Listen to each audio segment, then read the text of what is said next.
walk us through a discernment process, and we'll go into small group breakouts. But first, I wanted to highlight for you from the handout again, and those who might be listening to this recording, page 1 of the handout is just some really good background information about spiritual direction practice in general, a few links to samples of some colleagues who have started their own practice. So my own director, again, Teresa Blythe, had said to me, I think we've known each other 3 years. She said to me one day, Laura, you seem to have a lot of people coming to see you. These numbers keep increasing. I think you might want to pay attention to this. And I thought, okay.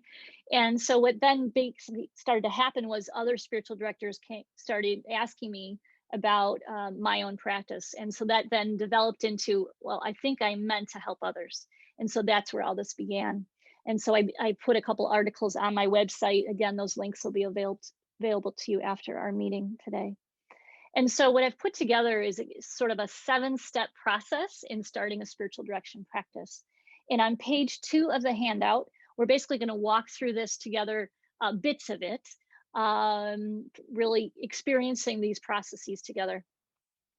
So on your handout, step one is discernment. And I'm sure you guys have had some process in class about discernment. This is an area that I find so many people are coming to us for spiritual direction when they are discerning something big in their lives, job change, something to do with family, moving. That often is why they tend to come for spiritual direction. Teresa would say to me, yes, they seem to come for a reason, a season, or a lifetime. A reason, a season, or a lifetime. And I've surely seen that happen. And so for us to be practicing discernment in our own setting up a practice, or however the divine might be leading us into what's next after we have worked through this program, earned our certificate, now what? How is the divine inviting you personally, uniquely, to put that to work for the good of humanity? So on the handout, step 1, discern. And I wrote, is this God's will for you at this time? So that would be starting a practice. But I don't want to presume that's what you're feeling led to do personally. You might be finding a way to put this good learning to work in what you're already doing, which might be different from having your own practice. So I don't presume that in this handout, actually. So 1A is an invitation to the Ignatian discernment process. So St. Ignatius of Loyola, you might be familiar with. I kind of think of him as the granddaddy of discernment. I think you can't do a whole lot better than him. So the links on the handout will take you to, some of these are articles on my website about the Ignatian discernment process. He literally has an article on his 500-year-old website, called 11 Steps to Making a Decision. He walks you through, it's very practical. So I really encourage you to consider this very well-scripted process that is very open-ended in questions. The bottom line question Ignatius encourages us to consider 3 times out of the 11 steps is this. It's on 1AA.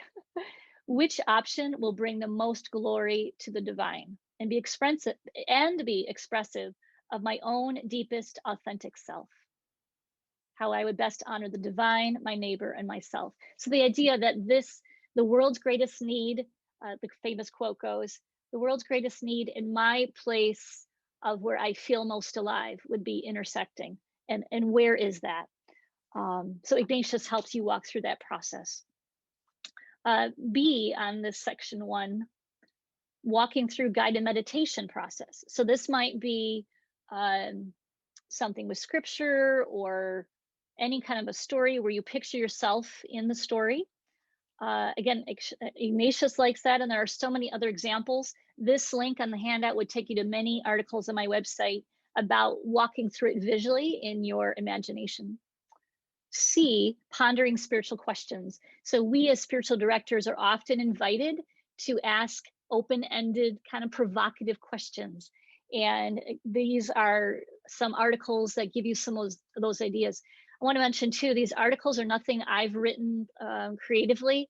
I am not a creative writer. I'm a curator, as Teresa would call me.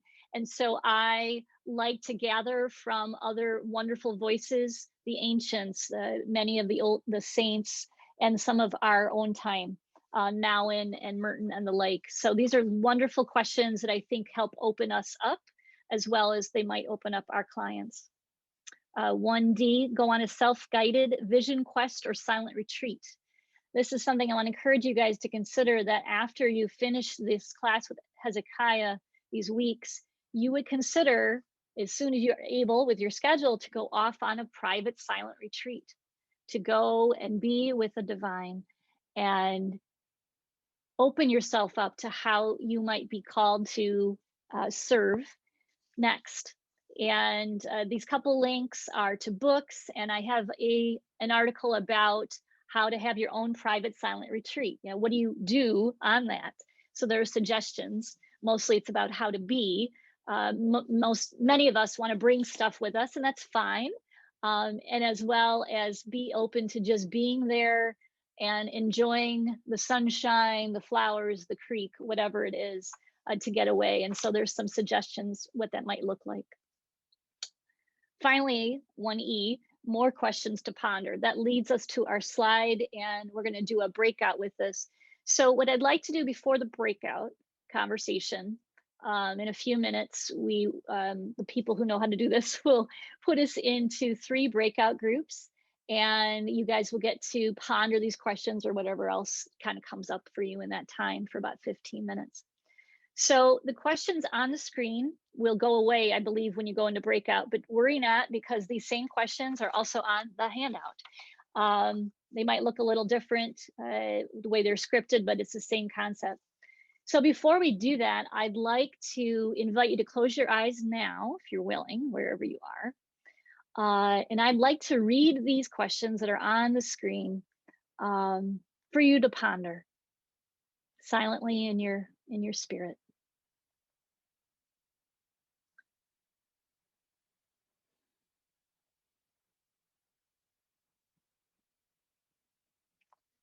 So how is the divine guiding you at this time?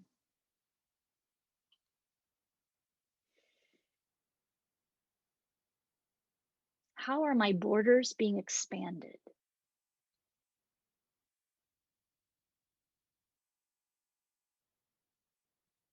How are my borders being expanded?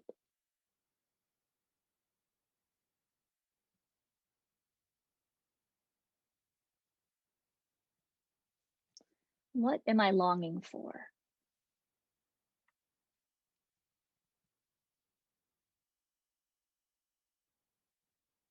What am I longing for?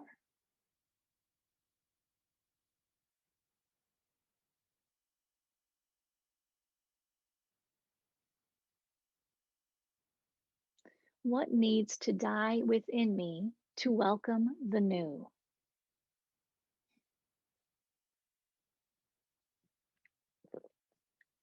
What needs to die within me to welcome the new?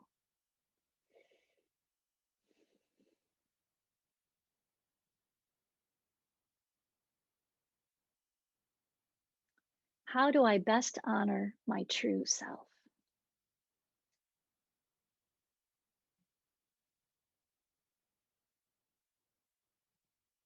How do I best honor my true self?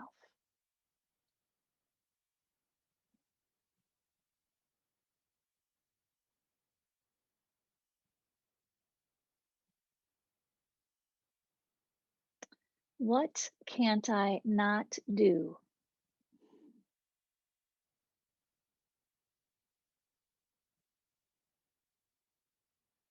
What can't I not do?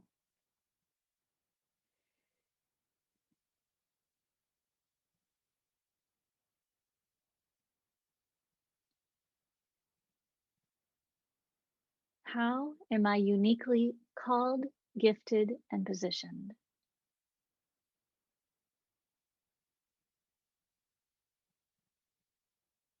How am I uniquely called, gifted, and positioned?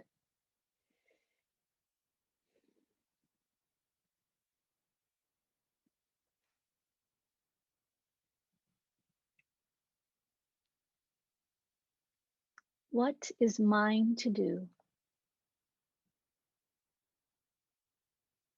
Who are mine to love?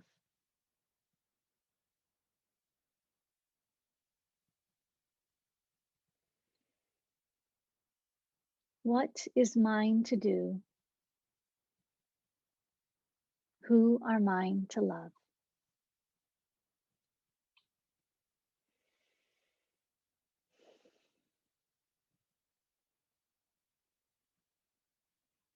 Who is already coming to me?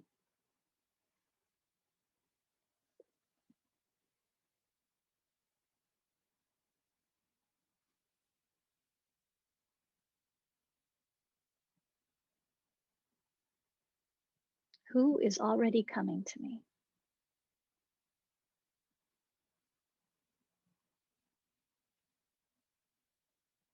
And finally, what is holding me back? What have I got to lose?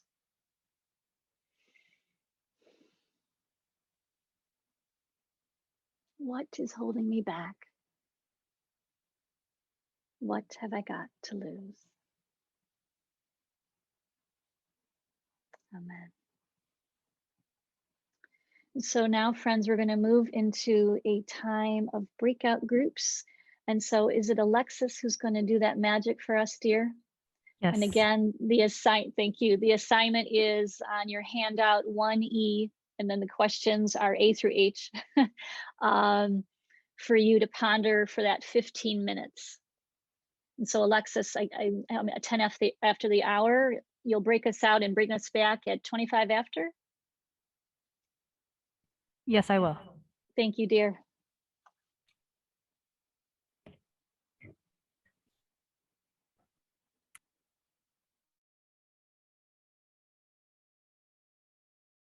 Thank you for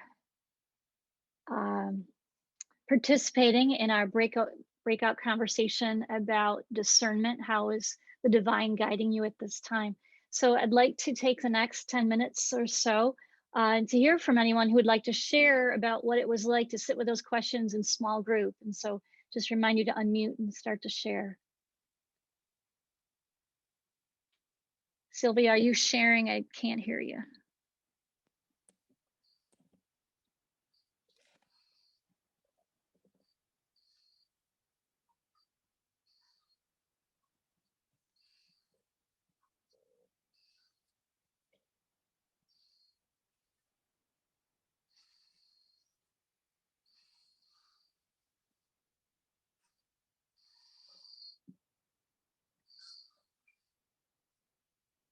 Would anyone like to share what it was like? Yes, thank you, Sylvia. Well done. Okay, thank you.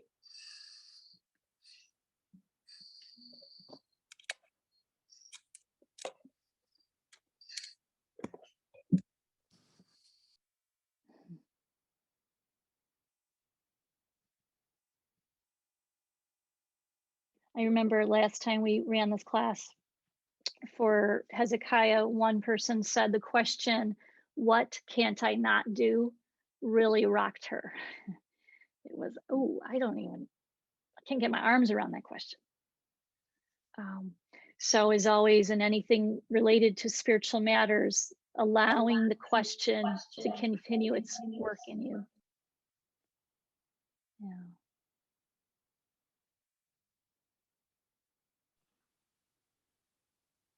Anything anyone like to share for the good of all? We talked a little bit about G.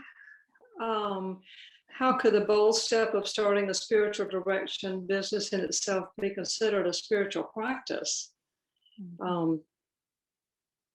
That was an interesting one to ponder, which I would like to ponder a little more.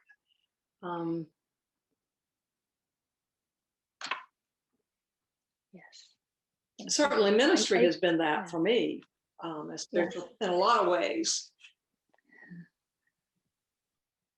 Yes, thank you, Beth. Yeah, I think about the stretching, the trust, the dependency.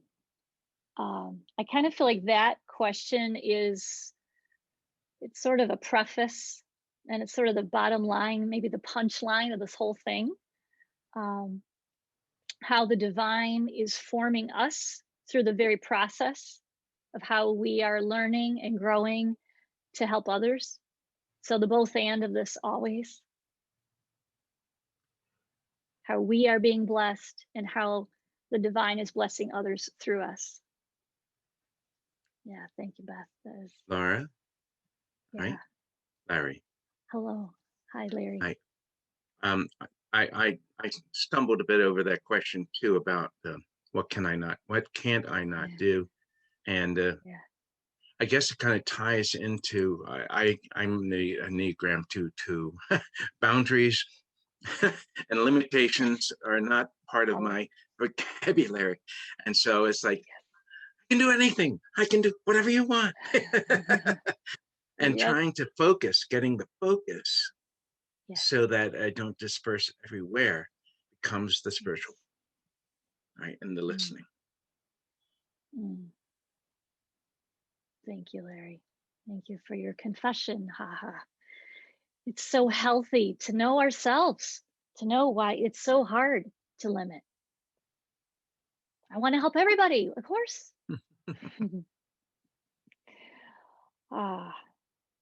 Thankfully, we really are not asked to do that. Yeah. Limitations can be gift. Mm. Mm. Yeah. Thank you, Larry. Any other thoughts that anyone would like to share?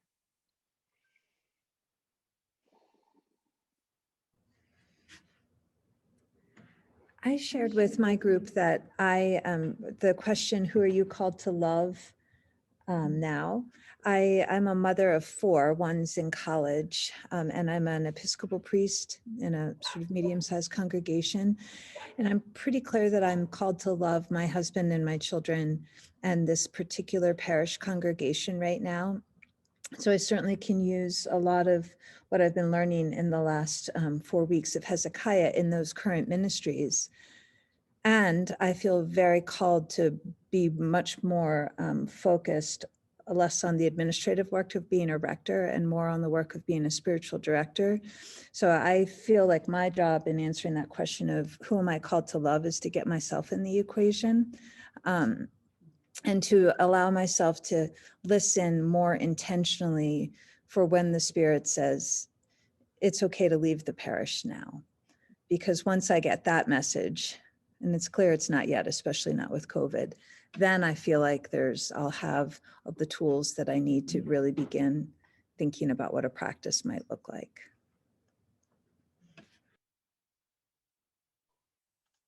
Yeah, thank you, Libby. My apologies. My dogs have decided to bark, so I'm going to try to get some reinforcements while we're speaking. Yeah, right. So how are you uniquely positioned? Only you can be wife and mother to this family. And so it really helps to focus our attention very clearly.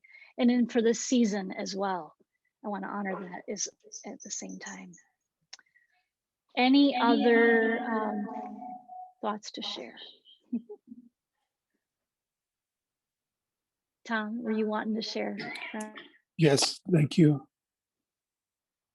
I like pressing buttons, so I had to make sure it was on. At quick glance, it seems like I would be the most easy to move from one ministry to another. I am a member of a religious order. And we're accustomed to, at a moment's notice, being sent from one location to another.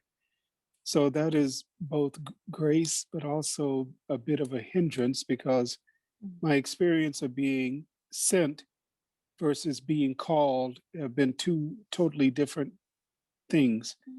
The times I have been sent, it seems to me, is like when no one else wants to go.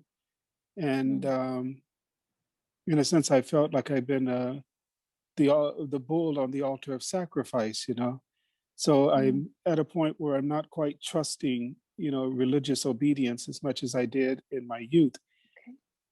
So just thinking about the questions that are here, I feel called to minister to African Americans, not exclusively. I would be open to whomever God sends, but I have a sense that African Americans are definitely a group that doesn't receive a lot of the spiritual benefits of being Catholic. So that's one gift I would like to bring to the broader community itself. Wonderful. Thank you, Tom. We thank you for sharing a bit about your own journey as well. It really blesses us. Thank you. Anyone else who would like to share? We'll give you one more moment to do that here. Excuse me. All right, friends. Thank you. I encourage you to consider pondering these questions. Allow them to do their deep work in you. And maybe you take one and you put it on a little card or sticky note and you just kind of stick it there. And it just keeps bothering you. Whatever works for you, allow it to do its good work. All right. So here's the thing, right? Discernment is a lifelong process. And as you are discerning what's next, as you finish your Hezekiah training, that could take weeks, months, years, whatever that might look like. However, we only have a few minutes, so we will move forward and encourage you to come back to this material as often as you need to. All right. So we're on step 2. So I know, right? It's like, gosh, there's 7 steps and we're only on 2. There's a reason we're spending so much time on these early ones, especially the discernment. To me, there's nothing more important than taking the time to know how you are being guided. Everything else is kind of details. That said, this next step to me is also critical. As you would imagine, it comes second. Surrounding yourself with encouraging voices. So as you see in the handout, I do have written to inspire the entrepreneur in you. So if you were going to start your own thing, but also however you're feeling called and led and positioned, encouraging voices are vital. When you are in a season of transition, any of us, we can be quite vulnerable. And so I want to encourage you to be very cautious who you allow in, whether it's people in your own sphere that already know and love you. You already know who these people are, who will encourage and affirm you, and those who will not. So I'm giving you permission right now, to be very cautious and careful who you share these, perhaps what might feel like crazy ideas of starting something new. Very few that you might share this with.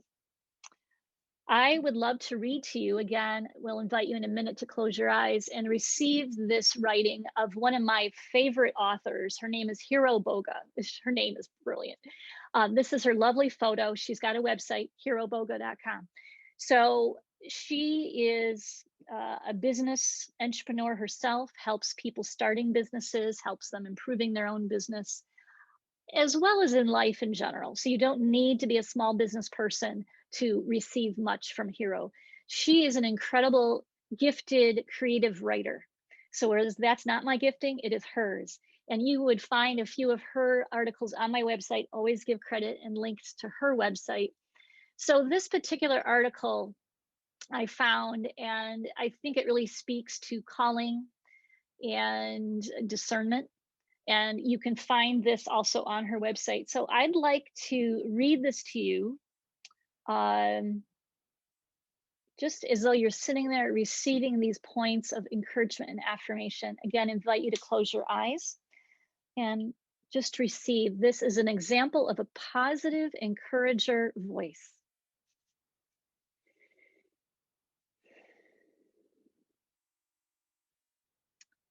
And the article is called Purpose, the Path Made by Walking. What is your purpose for being here on this planet at this time in our collective history? And why does your purpose matter? The dictionary defines purpose as the reason for which something is done or created, or for which something exists.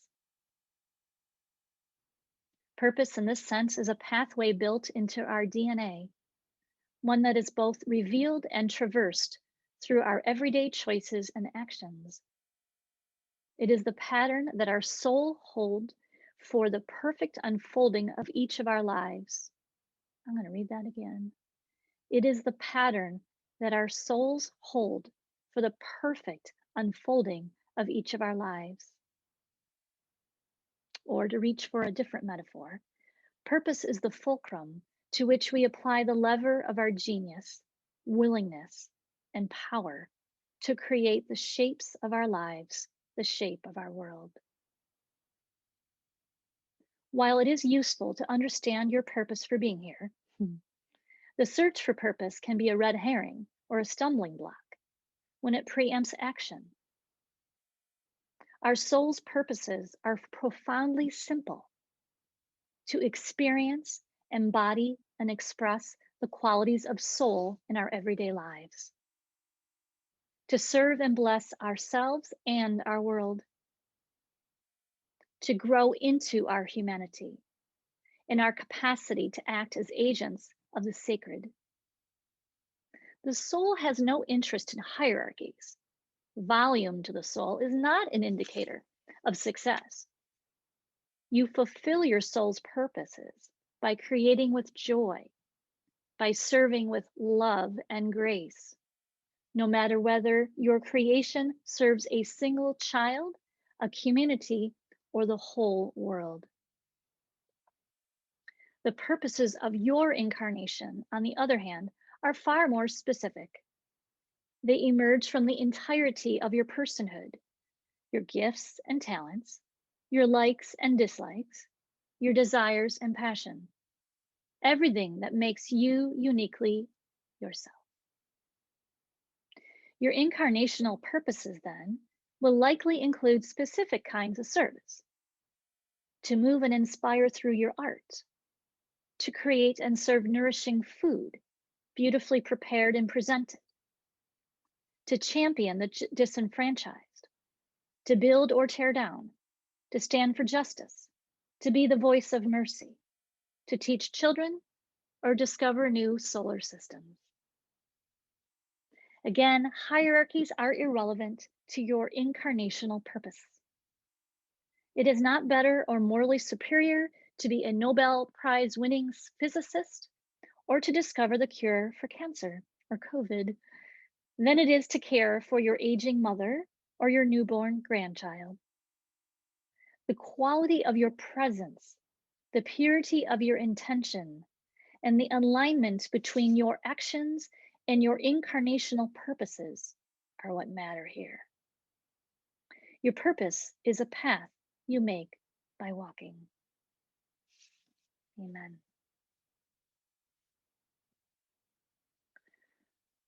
I hope you feel a little encouraged from that. That is the quality of voice I am referring to. And so, caution here. In the handout, I have a link to Hiro Boga's website. I also have links to a couple other authors that I have found personally encouraging. Lori Beth Jones, she wrote a lot more in the 90s. She's got a great way of looking at Jesus Christ as a model as for business, actually. It's very creative and clever.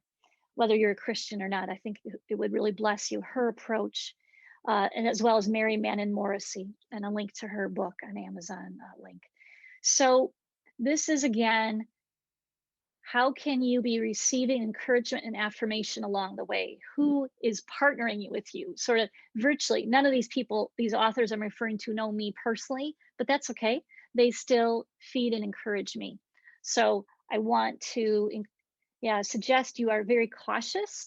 You might need to unsubscribe from some stuff that is not very encouraging to you in life, and surely in this potential season of transition. Back on the handout, we're on now page 3. We're moving along. Item D are authors who reference seasons of transition. So again, these are pretty much, that's all articles on my website where I'm talking about transition. Why? Because so many people coming to us for spiritual direction support are in transition. That's why they're coming.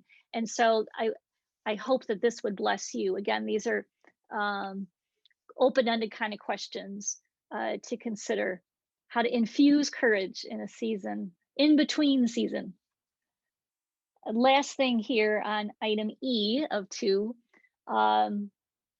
Simon Sinek is one of those authors who you see a lot of good stuff out there. He's got YouTube videos, and when I think about him, I think of, yes, remember your why.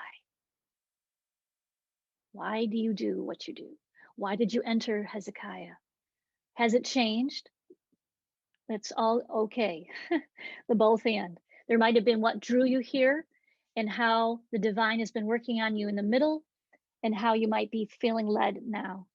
In all of it, even as I can get bogged down in Google Analytics of my website, which I'll share with you in a little bit. Yes, remember my why. Why am I here with you guys today?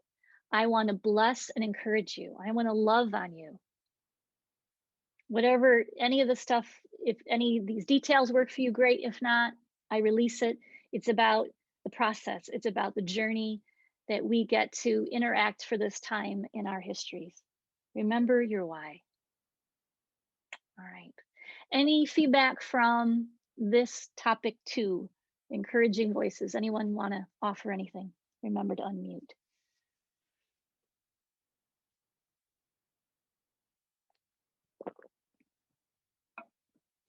I do want to make a comment. Hero, the way she writes, I can hear Christ coming through, though I don't suspect she's a Christian, and that's quite okay.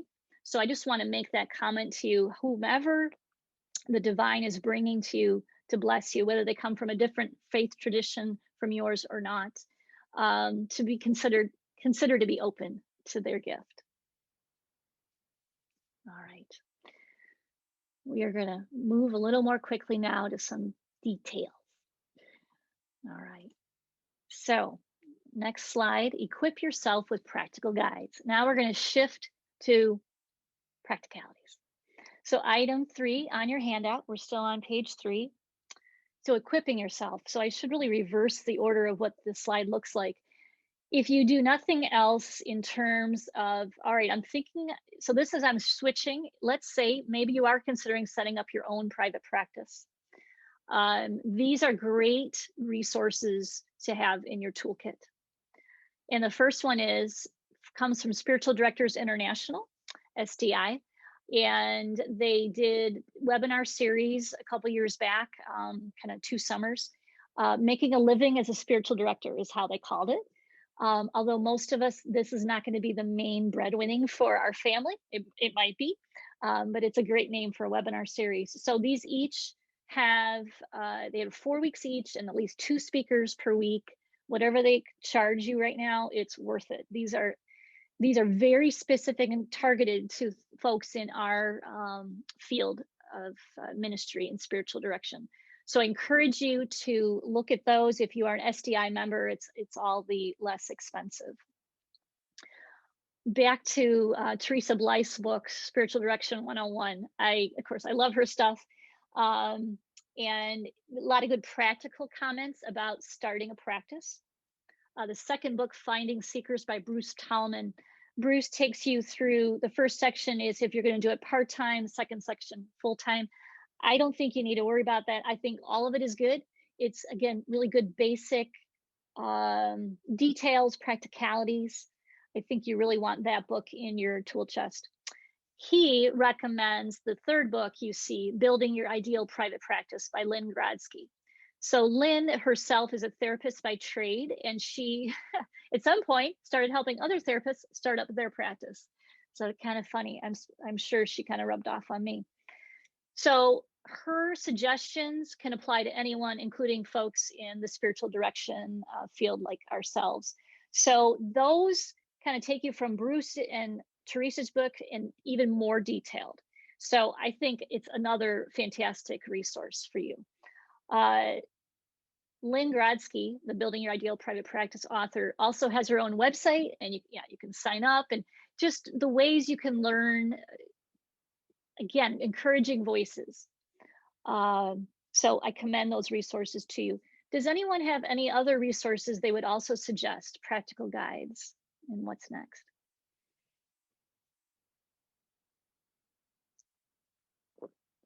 All right. You caught me that when I'm asking questions, I'll take a drink of my tea as well. All right, we're coming in to land this plane. Item 4 on your handout, establish an online presence. So I mentioned earlier, 16,000 different visitors to my website in 4 years, if the calculator is working, which I hope it is. So when I first began my website, I had some advice given to me by kind of small business consultant types. I got to meet with them for free, and they said, Laura, you must have a website. They said this to me 4 years ago, long before COVID came to visit. So here's my thought. If you can afford a few dollars, a couple $100 to have your domain name every year, I pay literally $3.95 a month to maintain my website. So you can do it really on the cheap. If you say, I don't have any money, I've had somebody who writes me every few months, I read your stuff, Laura, but I have no money. I said, if you can have a Facebook page, I think that's probably the most basic one that more people would know about, do that. I think you could do it for totally free. At least do that. Because when people are looking, when they look for a spiritual director, they go to Google. This is where they start. I'm telling you, friends, every time I do an intake call with people, how'd you find me? Oh, I Googled. So here's the good news. When they Google, they are finding Spiritual Directors International. They are going pretty much within the first 2 or 3, it's SDI. This is good. This means we can go to a place where they can find us, which I'll get to in a moment, more detail on that. So within SDI, they can also then link to your website. So here's a sample. This is mine. So if you haven't started yet, I encourage you, if you're going to do it, have a web developer help you. I interviewed several like a year ago. So I was pretty far into this thing, haven't done this thing on my own. If you say, I have absolutely no money, I need to do this on the cheap on my own, fine. If all you can handle is one page, a home page, that's great. That's far more than most of our colleagues have. When people contact me, they say, Laura, so few of you spiritual directors have websites. Thank you so much for having one. So I promise every person I talk to that I will put the word out. Please, friends, have something, even a homepage, even a Facebook page. And you can have what they call a Facebook business page. And I have a link there. You can go to Facebook, they will walk you through it. All right, so establish an online presence. So that's lovely. And then the other thing is to have a video. I record this on Zoom. You can have a Zoom account for free, record it, download it to a YouTube channel. You can have that for free. And then from there, you can upload it to your website. I did all that on my own, and I am obviously not a techie person, but we muddled through. Better you have somebody who knows what they're doing with this stuff and can help you. So a video is great, right? So they get to see you, and mine's like 3 minutes. And I just tell people, this is who I am. And I would love to bless you if you feel led, having seen me, heard me. And even after they see the video, some people contact me. And what's good is the people who are contacting you are probably the ones who will be a good fit with you. And ideally, you know, I'm sure, I don't know, about 3 dozen people a day are finding my website. And I'm only hearing from maybe 1 every month. And that's okay. This means so many are not coming. They're probably finding stuff on the website. They're not looking for a director, but they're somehow hitting a link. Joyce Roop is one of my favorite authors. I've got a few of her articles on my website. And I've had people say, Laura, I only found you because I like this article, this author. And I'm like, that's fine. So it's good if they're already personally self-deselecting. That's actually a good thing. Okay, last thing, the little square with the social media picture. The more social media outlets you can list on, the more chance people have of finding you, kind of bumping into you. That was my first motivation in having, I think I have Facebook, Instagram, Twitter, Pinterest, mostly because those are kind of easy. Now I do it to just bless people. I do a daily post. I take from the daily lectionary, and I take a little patch of a scripture, and yesterday it was believe. That was the only word I took out of there. And I put it with a beautiful photo I had taken when I was in Sedona. And I put that out there. And so it's always about, I want to bless and love people. And if, hey, they happen to find me through that, great.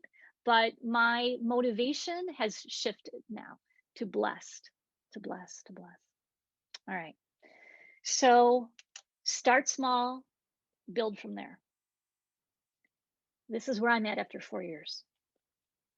Vision casting with you today. All right, guys. Item 5 on the handout, list on dedicated spiritual direction websites. So the key, so it's fine to have a lovely website, but how do you drive people to it? Again, SDI, the #1 place. My handout says, I think there are now 7,000 members at SDI, and they've shifted how they do this. You can have a video on the SDI listing. You can have an expanded paragraph about yourself. You can have a live link, yes, to your Facebook, to your website. This is huge, guys. So I really encourage you to consider spending some money at least to be a member and have at least a link to your email address, because people looking for spiritual directors, it's kind of scary to make a phone call. But an email, okay, that's not quite as challenging for people. So at least have an email address and consider what your address is if you need to create a new account. So all these little things to think about. All right, SDI. Grafted Life Ministries, this is for evangelical Christians, and they also have basically a search and find guide. So you want to consider that if that is your background. Catholic Spiritual Direction, there are only like 15 of us on there. It's unbelievable to me. So if you are Catholic and you want to be on their website, please do. We need a lot more people listed there. Mostly my clients are Catholic and Protestant, and then a few others that don't have any particular faith tradition. But I'll tell you, the Catholic Spiritual Direction has brought a number of Catholic clients to me. So please consider it. And then your own personal faith community, if you have one, St. Mary Immaculate Parish and Wheatland Salem United Methodist Church, because I'm a messy Christian still today myself, and that's okay. So I am listed on both of their websites. So here's the thing Bruce Tallman says in his book: it is a blessing for faith communities to list you on their website. It helps them. It's a way they are showing the local community, and in today's world, the whole world, of this service they want to offer. So it's possible if you contacted them, they would say, yeah, this could be a blessing for people. They might find our website because they're searching for spiritual direction.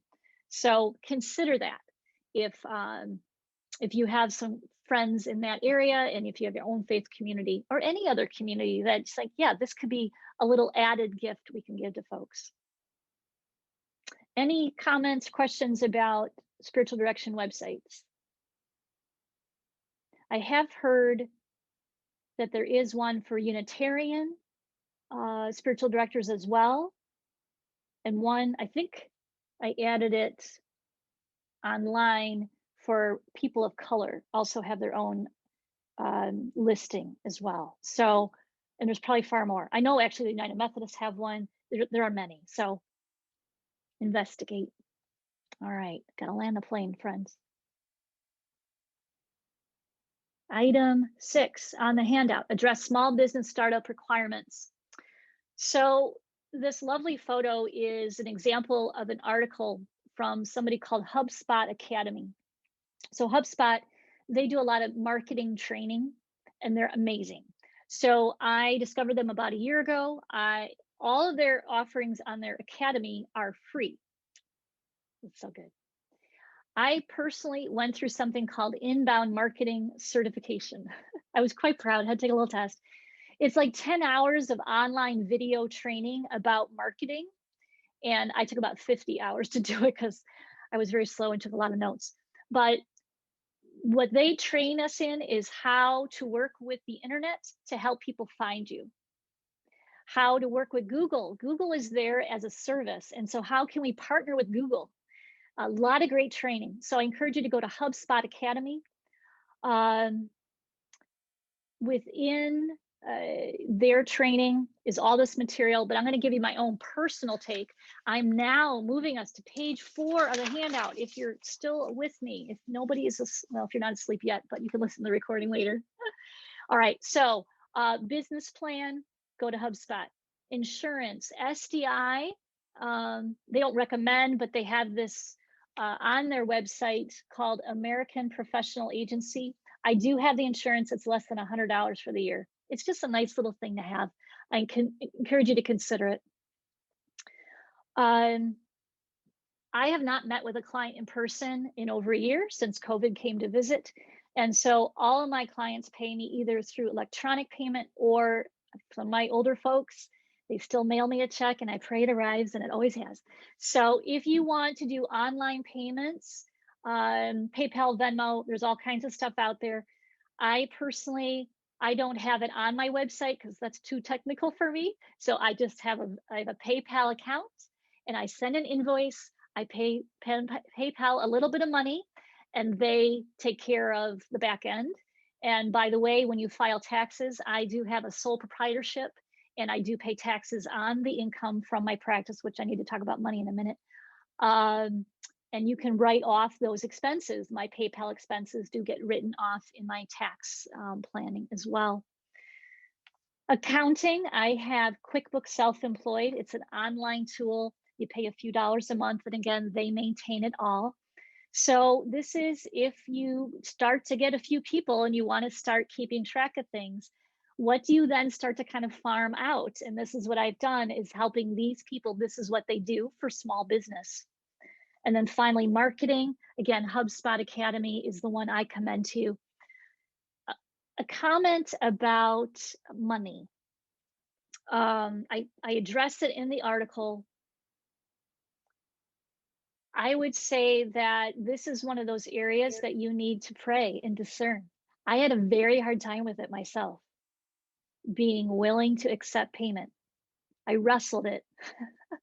The pastor at my Methodist church, she said, Laura, I will not allow clients to give money to the church who are meeting with you. No, you need to be willing to consider not only accepting payment, this is when it happened, you ought to consider setting up a private practice. And I thought, uh-oh, I ought to have known that is where this person would head. So this has been a journey for me. I have gone from not wanting to accept payment to now I even have my fee on my website homepage. That's a big step for me. And again, in the spirit of, if people see that rate and say, oh, I can't, or I don't want to pay that, then I can bless and release them. There's still a lot of great content there.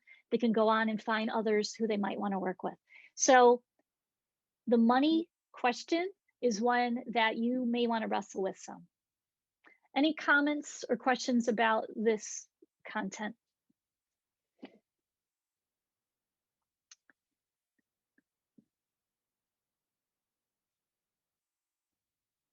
Is it Susan? Are you wanting to share, friend? So hold on just a minute. If you don't mind sharing a little bit about how you arrived at your fee, you know, maybe a little bit of what that discernment process was, like the twists and turns that you took through to figure that out. Great. Thank you, Susan. So well said, twists and turns indeed. So I started at what has now become my current rate again, $65 for a 1-hour session. And I got a few people. And then I started noticing people were saying, oh, I can't really afford that. And so I brought it down, and I brought it down to $45 US dollars. And I got a lot of people, and it was wonderful. And then I said, okay, there is a supply and demand thing. This is a reality in our capitalist society. And I thought, I think I need to increase it because I was sensing it was okay. And I would then say, well, my fee is, and this is long before it went on the website. There was no fee on the website. The people who I referred to earlier, these authors to help us, they say, put it on your website. And I said, I still don't believe you. So I still didn't. And so when I said, well, I think I'm going to start saying $55. So that's what I did. I moved 45 to 55. And people said, okay. And I said, really? Okay. Now, a few of my folks, I'm interviewing me, fixed income, retired. I could hear it in their story. I thought, okay, I'm just going to say the 45. One gal said, I can't afford that. And I said, 25? She said, yes. I said, okay. I was very intentional and I allowed that. I have one from in Asia, and she has a stipend. She's working on her certificate. 15. I said, okay. So it's intentional. That's the key. I received an inquiry this week and I said, oh, wonderful. And what's your fee? And I said, okay, I can do this. So it is still hard. And I put the fee on the email and she said, okay, let's have an intake call. I said, oh, good. So it continues to be a stretch. So I am now back. I just got back to the 65. So it's been, what is that, a bell curve? I don't know. Maybe it's a dip like the Grand Canyon. And I can flex from that. I have the freedom. I'm not depending on this income to pay for food, clothing, and shelter. It pays to cover the costs for the practice and then a little bit extra to move over into our personal account. I do have a private business account as well. But again, as much as setting up a practice is a spiritual practice, you betcha the money piece as well. It's an ongoing piece. And the final irony of this is stewardship, if you will. The sacredness of the money was the first way I was brought back to the church, was through a stewardship committee at the local church, which is quite funny. That, of course, this continues to still be a stretch for me. So Susan, thanks for your question. Thank you. All right. Larry, you have one? More of a sharing, because Yeah. I'm just opened up shop, if you wish, how to do this, right? And so I got the website up, but I didn't have fees with it. And the Facebook page, found that by joining different groups that were the niche I was looking for, and then generating content of my thoughts or things that I thought would be helpful, actually gathered like 3,500 people within a few months, friends, okay, and a lot of those following. So it was like, okay, that worked. And as I started opening up to directees, I would tell them, I could say, okay, I'm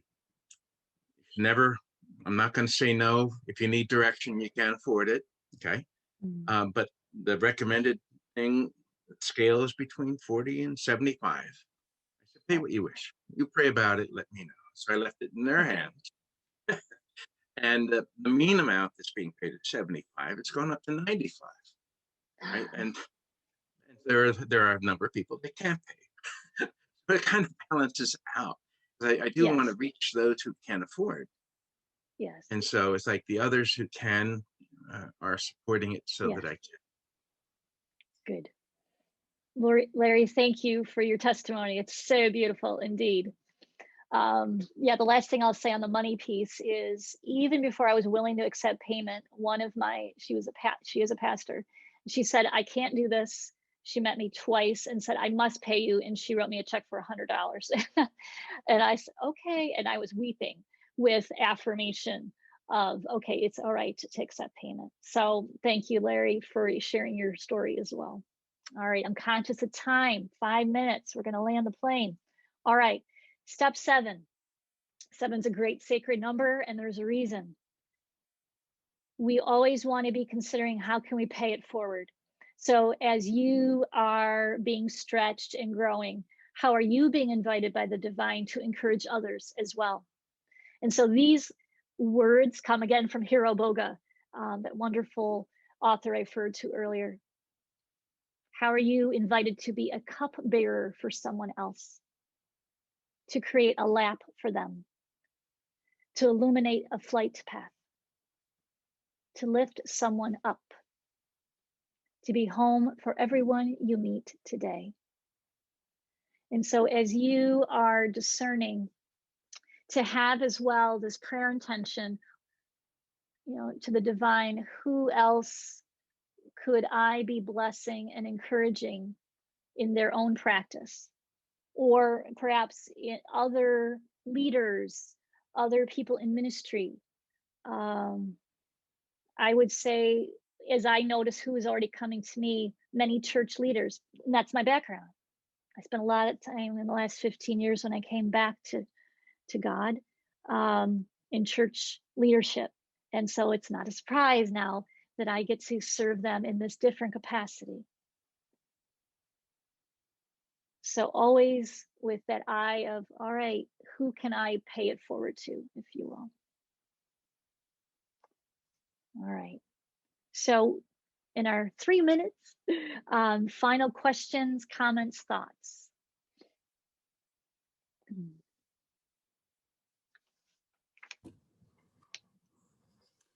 Thank you for the food for thought. Thanks, Susan. Indeed. Yeah. Something I like is if you felt strongly, oh, I really didn't agree with that. That could also be quite telling of, I wonder why. And I'm feeling a strong reaction to something that was shared today. Finally, the handout, before I do a final blessing for you. Other ways to receive support in getting started. I do work with folks, private consultation, so consider emailing me. I'm glad to connect with you. I do have a number of people who have written blog articles. Apparently I have a blog. I didn't know that's what it was all these 4 years. Hilarious. And so I've had other, I call guest authors, and I have their photo and a link to their website and the beautiful offering. One person from England and her article on grief. I so need a material on grief. And I have people all the time saying, oh, that article is such a blessing. So myself and possibly others that you would be invited to be a guest blogger. If you're still struggling with doubt, if you're still, I just don't know, articles, I have a tag called Persevere. And so you can click on that on the handout and it will lead you to many articles, as well as other, I call them continuing education for spiritual directors. Larry, did you have something else to offer, friend? I just said that there's a local radio stations from Catholic or different spiritualities, and they're often looking for guests to come on. And so having a topic in the spiritual direction area would give a lot of exposure for you. Wonderful. Thank you, Larry. They are often looking for content, aren't they? All these different news media outlets. So thank you. What I'd like to do is bless you with what I bless my clients with often. I take it from scripture, from Ephesians, a letter from St. Paul, to encourage you. So please receive this blessing. And if you want to close your eyes, please do. And now to you, Lord, now to you who is willing and able to do far more than we could ever ask or imagine, according to your work that is alive in each of us. To you be the glory now and forever. Amen. Thank you, friends. Thank you, Peter, Alexis. Thank you, Eric. Thank you, Laura. Wonderful. Thank you. Thank you, guys. Thank you, Blessings. Laura. Blessings. God bless you. Thank you. Thank you so much, Laura.